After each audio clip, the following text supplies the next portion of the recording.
Tarik-menarik kepentingan politik di pemerintahan Prabowo Gibran mendatang mulai mencuat. Partai Gelora selaku partai pengusung Prabowo Gibran enggan bersanding dengan PKS di koalisi pemerintah. Belum juga dilantik, pemerintahan Prabowo Gibran tengah dihadapkan pada tarik-menarik kepentingan politik di antara partai politik yang akan dan berniat mendukungnya. Partai Gelora yang sejak awal mendukung pasangan Prabowo Gibran secara keras menolak kehadiran Partai Keadilan Sejahtera atau PKS untuk bergabung dalam koalisi pemerintahan mendatang. Partai Gelora menilai narasi yang diusung oleh PKS sejak masa kampanye tak memiliki semangat mempersatukan bangsa. Selain itu, Partai Gelora juga menilai narasi-narasi perubahan bertolak belakang dengan semangat keberlanjutan yang diusung pasangan Prabowo Gibran. Salah satunya tercermin dalam sikap pembangunan Ibu Kota Nusantara. Penolakan Partai Gelora tersebut sontak mendapatkan respon berupa sindiran dari salah satu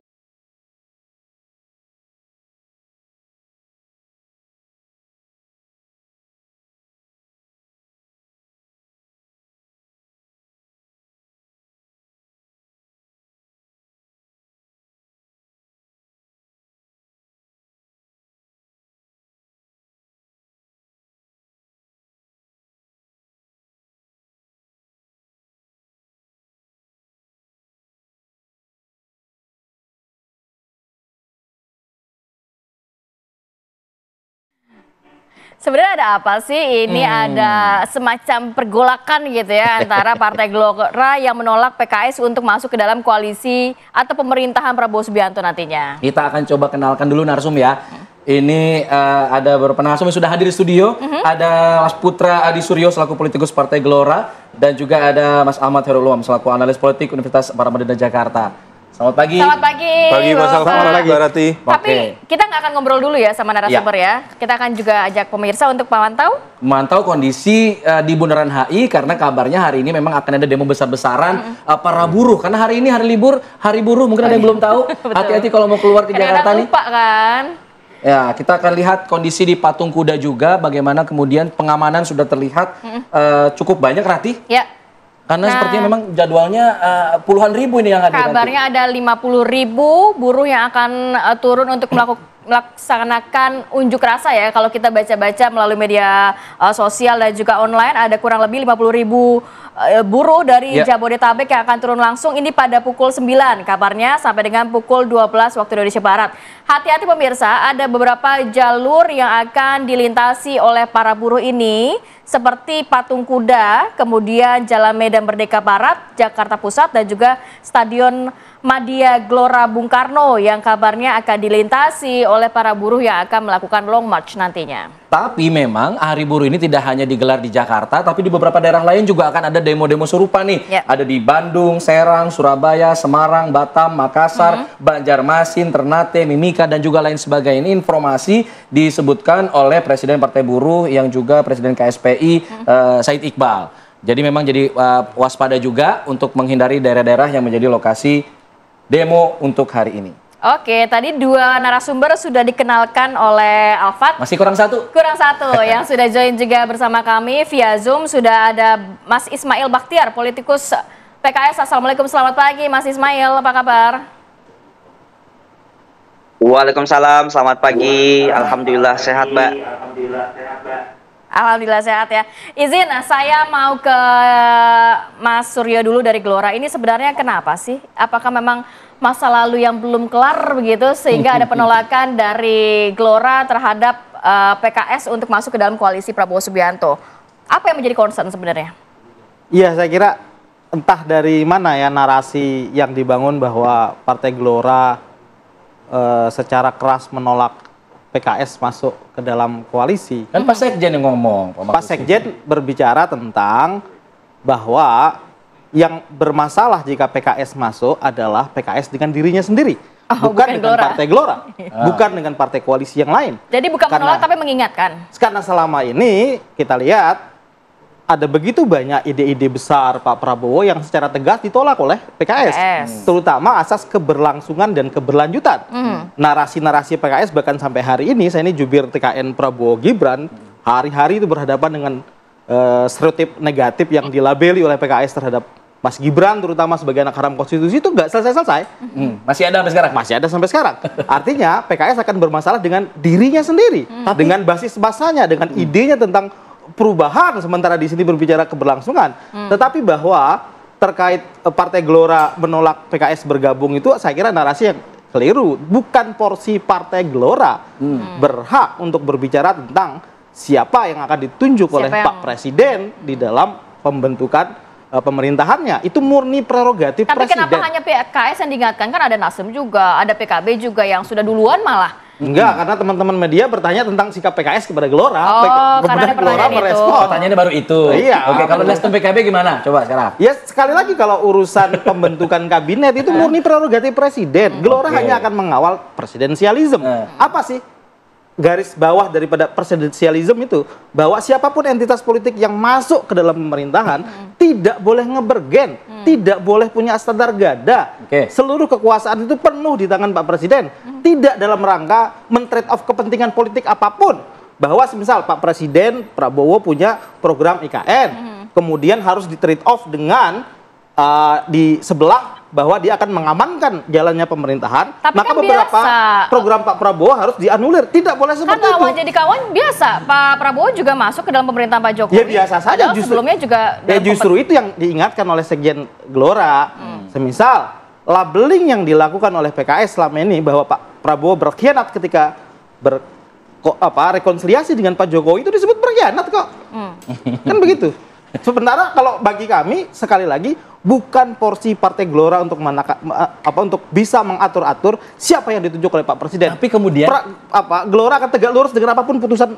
Kenapa ini menjadi mencuat Mas Suryo? Karena memang hanya Partai Gelora yang keluar suara resistennya gitu. Partai-partai lain seperti Golkar yang punya jatah suaranya juga lebih banyak, juara nomor 2 lah di Pilpres di pemilu kemarin, diam-diam aja. Enggak, karena memang gitu. Di dalam koalisi kalau kita lihat framing yang dibangun oleh teman-teman media, ada gejolak di dalam koalisi, nggak ada gejolak apa-apa. Sebenarnya nggak ada. Nggak ada gejolak apa-apa di internal kita. Coba Dan kita tanya. sekali lagi, rencana gabungnya PKS itu tidak ada masalah dengan Partai Gelora, tapi masalah dengan idenya sendiri, dengan basis masanya sendiri, dengan program-programnya sendiri yang overall bertentangan dengan apa yang menjadi ide besar Pak Prabowo. Oke, coba kita konfirmasi deh ke Mas Ismail dari PKS. Mas Ismail, ini bertentangan katanya apa yang diutarakan di awal oleh PKS, sekarang ingin menyatakan ini bergabung dengan Pak Prabowo, kan kontradiktif nih, ada program-program awalnya. Ini gimana sebenarnya, mau kemana sih sikap PKS, Mas Ismail?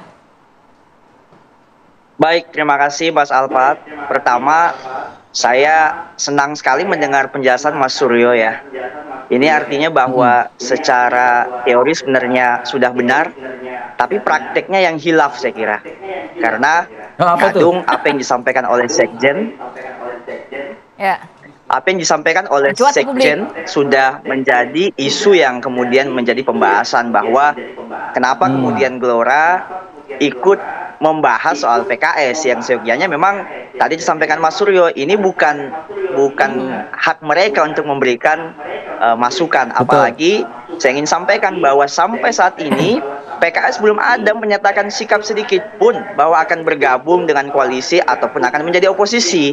Sehingga orang yang menyaksikan penyampaian yang disampaikan oleh Sekjen lebih kepada bagaimana kemudian resistensi Gelora terhadap apa yang dilakukan atau apa yang kemudian suara-suara yang muncul dari pihak-pihak yang ada dalam partai kami.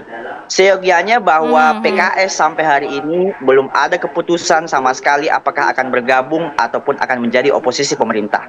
Yang pasti kami memahami bahwa kedua sikap PKS ini sendiri kan sudah. Ya, Mas. Kalau melihat kan juga sebelum halal bihalal kan juga Sekjen PKS menyatakan bahwa ini hanya bagi-bagi saja. Nanti juga PKS kebagian begitu ya. Yang lain udah kebagian, nanti juga akan ada waktunya PKS kebagian. Yang perlu saya ingatkan bahwa yang disampaikan oleh Sekjen PKS itu dalam rangka halal bihalal persiapan milad. Sehingga selama ini seluruh partai ketika halal bihalal, seluruh pengambil kepentingan dalam partai politik itu juga ikut diundang, dan tidak ada gambaran, tidak ada pernyataan saya kira dari Sekjen menyampaikan bahwa silahkan Presiden terpilih datang karena kita ingin koalisi, nggak ada penyampaian itu. Yang disampaikan Sekjen adalah besok halal bihalal, ketika Presiden terpilih ingin hadir sebagai pimpinan partai silahkan, terbuka, dan kami senang.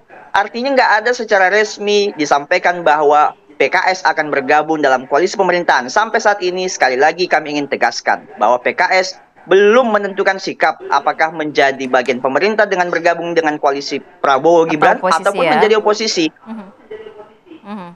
Jadi yang disampaikan oleh Sekjen Gelora saya kira lebih kepada lebih kepada terlalu resisten dengan sikap dan gerakan gerusuk saya kira. Oke, kita sudah tangkap maksudnya. Jadi di PKS sebenarnya belum ada pernyataan mau jadi oposisi apa jadi koalisi, tapi di Gelora juga kemudian itu haknya Pak Prabowo nanti kemudian. Kalau Anda melihatnya nih, Mas Umam, sebenarnya peluang untuk Gelora pun sekarang sebenarnya belum diajak juga kan sebenarnya kan. Untuk Gelora dan PKS, lebih mana yang berpeluang untuk kemudian bisa diajak oleh Pak Prabowo? Kalau diajak dalam konteks berada di dalam pemerintahan menjadi gerbong besar, tentu Gelora sudah menjadi bagian dari koalisi 02 kemarin. Ya. Sehingga kemudian tadi klaim dari Mas Suryo kita sudah menang ya, itu sudah terkonfirmasi gitu ya. Makanya bajunya hari ini sudah kelihatan ke biru oke gas. Dan ini warna partai Gelora. Nah, oleh karena itu kalau misal dari sisi itu memang kalau misal kita cermati ya, diakui atau tidak memang ada faktor sejarah rivalitas dari hubungan kedua partai, yaitu Partai Gelora yang notabene para elitnya adalah dalam tanda kutip alumni dari PKS. Nah, oleh karena itu kalau misal kemudian kita cermati di saat yang sama ya diakui atau tidak, PKS sendiri juga sedang menunggu. Jadi kalau misalnya tadi disampaikan oleh Mas Ismail, Pak Sekjen kemarin menyampaikan seperti itu dan tidak ada statement terbuka untuk membuka ruang dalam konteks negosiasi dan juga kompromi dalam proses koalisi, ya sebenarnya itu adalah sebuah sinyal politik untuk nunggu di lobi. Nah, nunggu di lobi ini adalah bagian dari proposal. Karena juga di saat yang sama, PKS juga tidak secara tegas menegaskan bahwa dirinya mengambil sikap oposisi. Nah, itu yang kemudian dalam ranah politik itu dalam bahasanya Om Suryo ini siasah. Siasat diadopsi dalam konteks bahasa Indonesia siasat. Ini bagian dari strategi, bagian dari waiting time gitu ya. Wait and see gitu lah ya kalau bahasa ekonominya. Tetapi di saat yang sama proposal itu sudah semakin clear. Nah, tetapi diakui atau tidak, rasanya ada semacam situasi di mana proposal PKS ini bertepuk sebelah tangan. Per hari ini. Terlihat dari mana? Indikatornya belum ada respon yang begitu solid dari lingkaran Pak Prabowo, bahkan beberapa kali statement dari PKS untuk berkomunikasi dan lain sebagainya, membuka ruang diskusi dengan Pak Prabowo juga belum ada respon yang begitu clear. Nah, hal itu tampaknya dipengaruhi oleh beberapa hal. Pertama misalnya, Pak Prabowo itu harusnya memang tidak ada resistensi, tidak ada political barrier dengan PKS. Karena kan dua kali pilpres dulu ya, menjadi frontliner, garda terdepan memberikan dukungan pada Pak Prabowo. Tetapi ketika kemudian political positioning Pak Prabowo udah mulai shifting, bergeser dari yang semula musuh bebuyutan dalam tanda kutip dengan Pak Jokowi menjadi bagian dari tim Pak Jokowi. Bahkan kemarin di 2024 Pak Jokowi dianggap sebagai mentor, maka pergeseran itu mencoba untuk Pak Prabowo menutup semua jejak dalam tanda kutip dengan kedekatan kelompok kekuatan Islam politik kanan konservatif. Sejauh mana nanti penutupan pergeseran itu yang kemudian tampaknya menjadi bagian dari kalkulasi dalam konteks memasukkan PKS atau tidak ke depan. Nanti kita akan bahas itu di segmen selanjutnya dan juga akan dikonfirmasi lagi ke PKS mengenai proposal yang tadi sepertinya bertepuk sebelah tangan. Kita akan bahas itu saja, tetap di sini di Apa Kabar Indonesia Pagi. Oke, kembali lagi di Apa Kabar Indonesia Pagi. Saya mau ke Mas Ismail, walaupun tadi Mas Umam mengatakan ini kayaknya bertepuk sebelah tangan nih pintu yang dibuka proposal dari PKS. Kalau melihat PKS belum mengambil keputusan, tapi di sisi lain PKS ini udah puasa 10 tahun ya, masa iya mau puasa lagi 55 tahun ke depannya. Gimana Mas Ismail?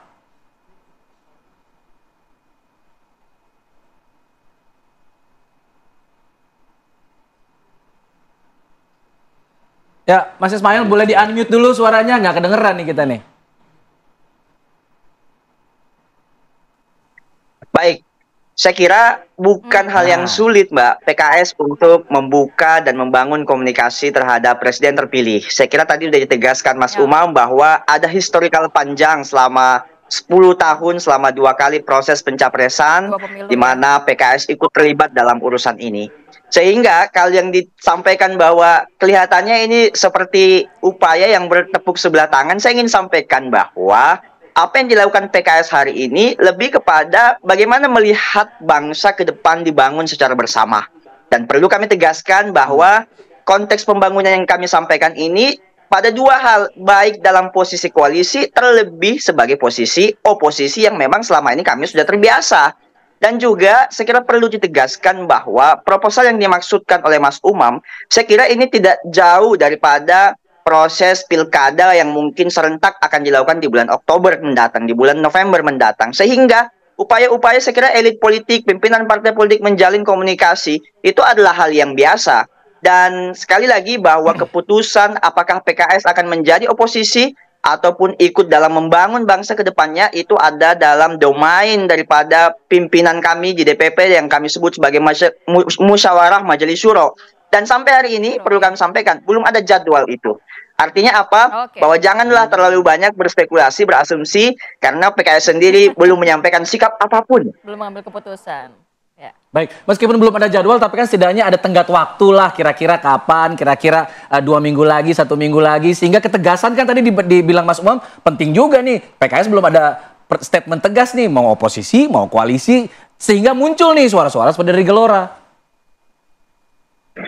Itulah yang saya maksud tadi, Mbak. Jadi terlalu cepat Sekjen Gelora, saya nggak menyampaikan institusi Gelora secara ofisial ya, tapi lebih kepada kalau Mas Surya tadi sampaikan kepada Sekjen Gelora yang terlalu cepat resisten dengan pernyataan-pernyataan yang saya kira sangat kontroversi yang dibuka di ruang publik. Sehingga kalau saya ingin sampaikan, janganlah seperti ibu-ibu kompleks tetangga yang beli kulkas, kenapa mereka yang kedinginan? Kira-kira begitu, Mbak. Kepanasnya kedinginan. Oke.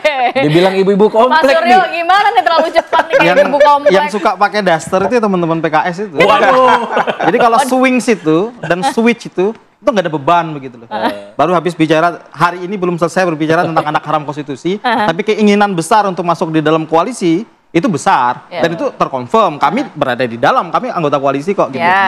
Selama PKS misal kalau secara kasat mata belum menunjukkan positioningnya secara jelas, misalnya akan berkata bahwa kami berada di oposisi atau koalisi, artinya itu apa itu secara apa namanya logik itu, bahwa saya ingin masuk, kan begitu. Keinginan terdalamnya mau masuk, udah berkali-kali kok. Jadi kalau nggak mau masuk, menggedor pintu lewat belakang istana gitu loh. Di depan teriak-teriak gitu, berkata bahwa Pak Prabowo adalah pengkhianat di 2019 dan lain-lain. Tadi di belakang pintu istana ketok pintu terus gitu loh.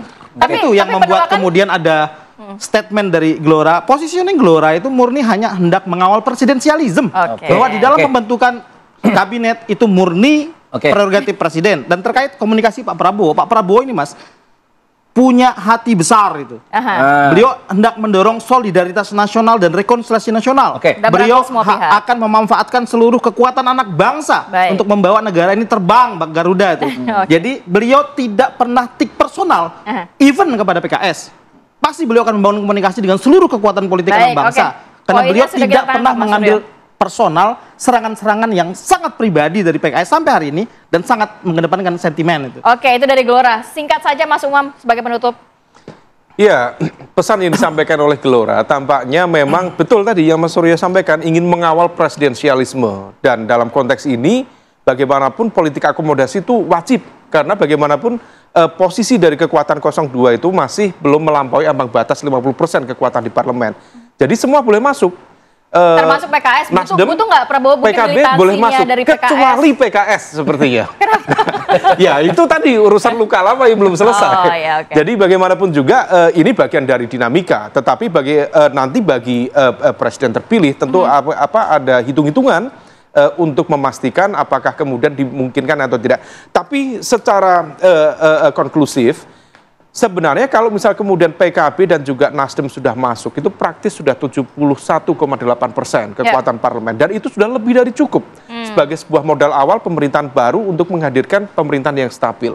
Jadi kalaupun kemudian PKS masuk, sebenarnya ya tentu akan lebih kuat, tetapi dalam konteks fungsi pemerintahan, dalam konteks mencapai stabilitas, ada fungsi yang sebenarnya dalam bahasanya itu ya bukan muspro ya, tetapi sesuatu yang sudah tidak perlu ditambah lagi. Nah, oleh karena itu mungkin perlu dipertimbangkan ulang dan akan lebih mulia kalau misalnya kemudian PKS juga konsisten terhadap agenda perubahan, terhadap upaya untuk menjaga demokrasi dimanapun berada. Di oposisi aja gitu. Di oposisi juga tidak kalah mulia dalam konteks ini. Betul. Oke, terima kasih Mas Umam, terima kasih Mas Suryo, terima kasih Mas Ismail. Bapak-bapak. Dari perbincangan tadi kita akan konklusikan dengan pantun, boleh? Boleh. Lemah lembut sifat Mbak Susi, janda paten paling cantik. Waduh, janda cakep. Cakep. Partai ribut-ribut soal posisi, padahal presiden aja belum dilantik. Cakep. Tetap di Apa Kabar Indonesia Pagi.